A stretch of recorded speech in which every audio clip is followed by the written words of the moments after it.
Hello friends, good morning. എല്ലാവർക്കും സുഖമാണല്ലോ. ഇന്ന് നമുക്ക് പീസ് കൊണ്ട് എങ്ങനെ പട്ടാണി മസാല ഉണ്ടാക്കാമെന്ന് നോക്കാം. പണ്ട് ഇതിനെ പട്ടാണി കടല എന്നാണ് പറയുക.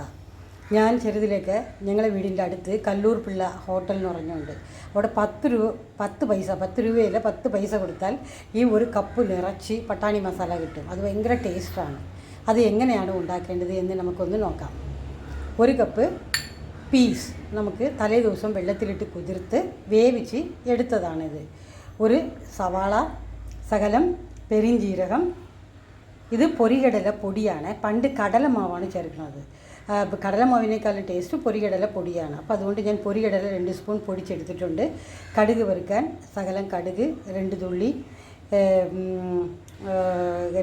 2 സ്പൂൺ വെളിച്ചെണ്ണ എടുക്കണം. 2 സ്പൂൺ വെളിച്ചെണ്ണ, കാൽ സ്പൂൺ കടലപ്പരിപ്പ് എടുക്കണം. ഒരു വറ്റൽമുളക്, ഒരു പച്ചമുളക്, ബേ ലീവ്സ് 1, പിന്നീട് ഇഞ്ചിയും വെളുത്തുള്ളിയും പേസ്റ്റ് ഒരു ചെറിയ കഷ്ണം, ഒരു 1/4 ടീസ്പൂൺ ഗരം മസാല കൂടെ എടുക്കണം കേട്ടോ. ഇനി നമുക്ക് അത് എങ്ങനെയാണ് ഉണ്ടാക്കേണ്ടതെന്ന് പറഞ്ഞ് നോക്കാം.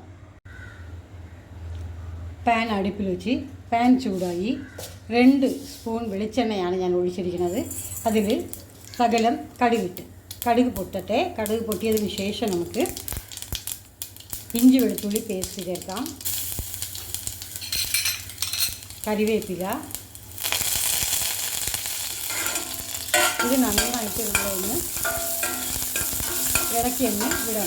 എണ്ണയിൽ തന്നെ അതങ്ങ് മുരിഞ്ഞങ്ങ് നന്നായിട്ട് ഫ്ലെയിം കുറയ്ക്കാം. അത് കഴിഞ്ഞിട്ട് നമുക്ക് പെരിഞ്ജീരകം ചേർക്കണം. പെരിഞ്ജീരകവും ചെറിയ ജീരകവും 1/4 ടീസ്പൂൺ വെച്ച് ചേർത്താൽ മതി. അത് കഴിഞ്ഞ് ഉള്ളി, പച്ചമുളക് ഇതൊക്കെയാണ് നമ്മൾ ചേർക്കേണ്ടത്. ബേ ലീവ്സ് ഇടണം, മറന്നുപോയി. ബേ ലീവ്സ് കൂടെ ചേർക്കാം. പണ്ട് ബേ ലീവ്സ് ഒന്നും ഇടില്ല, ഞാൻ പിന്നെ ഇട്ടതാണ്.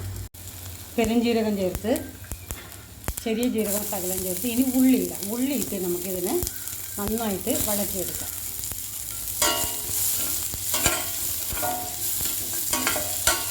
നന്നായിട്ട് വഴറ്റിയെടുക്കണം. തക്കാളി ഒന്നും ഇടില്ല.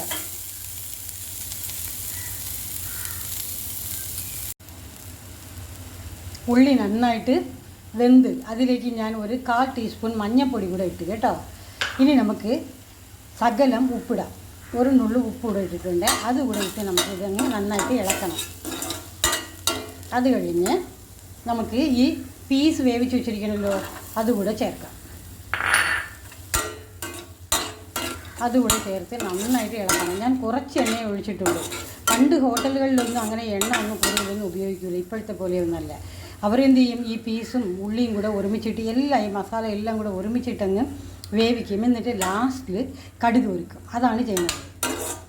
ഇപ്പോഴാണ് ഹോട്ടലുകളിൽ ഒരുപാട് എണ്ണ ടേസ്റ്റിന് വേണ്ടി ചേർക്കുന്നത്. പണ്ട് അങ്ങനെ കൂടുതൽ എണ്ണ ചേർക്കില്ല, പക്ഷേ എന്നാലും ആ കറികൾക്ക് ഭയങ്കര രുചിയായിരുന്നു. നമുക്ക് ഇതിലേക്ക് ഒരു 1/4 ടീസ്പൂൺ ഗരം മസാല കൂടെ ചേർക്കാം. പണ്ട് ഇതൊന്നും ചേർക്കില്ല, നമ്മുടെ ടേസ്റ്റിന് വേണ്ടി ചേർക്കണമെന്നതേ ഉള്ളൂ. ഇതും കൂടെ ചേർത്ത് നമ്മൾ നന്നായിട്ട് ആ പച്ചമണം പോകുന്നത് വരെ വഴറ്റണം. എല്ലാം നന്നായിട്ട് പാകമായി. നമുക്ക് ഇനി ഉപ്പ് നോക്കണം. ഉപ്പ് നോക്കിയിട്ട് ആവശ്യത്തിനുള്ള ഉപ്പ് കൂടെ നമുക്ക് ഇടണം കേട്ടോ. ഞാൻ ശകലം ഉപ്പ് ഇടുകയാണ്, നിങ്ങൾ ഉപ്പ് നോക്കിക്കൊള്ളണം കേട്ടോ. എന്നിട്ട് ലാസ്റ്റിൽ നമുക്ക് ഈ പൊരികടലയില്ലേ, പൊരികടല നമ്മൾ പൊടിച്ച് വെച്ചിരിക്കുകയാണല്ലോ, അത് 1/4 ഗ്ലാസ് വെള്ളത്തിൽ ആ 2 സ്പൂൺ പൊരികടല പൊടിയും കൂടെ കലക്കി ഇതിലേക്ക് അങ്ങ് ഒഴിക്കുക. കടലമാവ് ഉണ്ടെങ്കിൽ കടലമാവ് ഒഴിക്കാം, പക്ഷേ കടലമാവിനേക്കാൾ ടേസ്റ്റ് പൊരികടല പൊടിയാണ്. ഇതും കൂടെ ഒഴിക്കുക. ഇത് ഒന്ന് നന്നായിട്ട് തിളയ്ക്കട്ടെ. തിളയ്ക്കുമ്പോഴേക്കും ഇതെങ്ങും കുറുകി അങ്ങ് വന്നു കൊടുക്കും. കണ്ടോ, കുറുകി വന്ന് കണ്ടോ, ഭയങ്കര ടേസ്റ്റാണ് കേട്ടോ. നിങ്ങളും കൂടെ ഇതുപോലെ ഒന്ന് ഉണ്ടാക്കി നോക്കണേ. ഉണ്ടാക്കാൻ എളുപ്പമാണ്. കറി നന്നായിട്ട് കുറുകി വന്നിട്ടുണ്ട്. ഇതിലേക്ക് നമുക്ക് മല്ലിയില കൂടെ നമുക്ക് ഇടാം.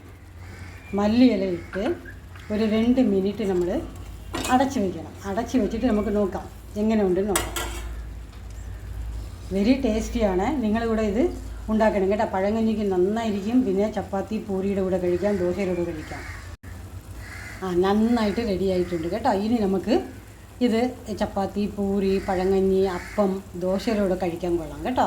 നല്ല ടേസ്റ്റായിരിക്കും. നിങ്ങളും കൂടെ ഒന്ന് ഇതുപോലെ ഒന്ന് ഉണ്ടാക്കി നോക്കണേ.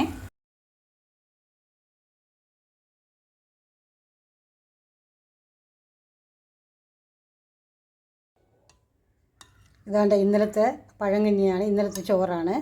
അതിൻ്റെ കൂടെ ഇതാണ്ട് 3 ചെറിയ ഉള്ളി ചേർത്തിട്ടുണ്ട്, 1 കപ്പ് തൈര് ചേർത്ത് ആവശ്യത്തിനുള്ള ഉപ്പും കൂടെ ചേർത്തിട്ടുണ്ട്. അതിൻ്റെ കൂടെ കഴിക്കാൻ നമുക്ക് പട്ടാണി മസാല റെഡിയായി. പിന്നെ അത് കഴിഞ്ഞിട്ട് നെത്തോലി കരുവാടിൻ്റെ ചമ്മന്തിയുണ്ട്, നെല്ലിക്ക അച്ചാറുണ്ട്. നിങ്ങളും കൂടെ ഇതുപോലെ ഒന്ന് ട്രൈ ചെയ്ത് നോക്കണേ. പണ്ട് നമ്മൾ കഴിച്ചിരുന്നതാണ്. ഒന്ന് ഇടയ്ക്കൊന്ന് കഴിച്ച് നോക്കാം അല്ലേ എങ്ങനെ ഉണ്ടെന്ന്. ഈ വീഡിയോ ഇഷ്ടപ്പെടുകയാണെങ്കിൽ ലൈക്ക് ചെയ്യുക, ഷെയർ ചെയ്യണം, സബ്സ്ക്രൈബ് ചെയ്യണേ. Bye, see you, thanks for watching.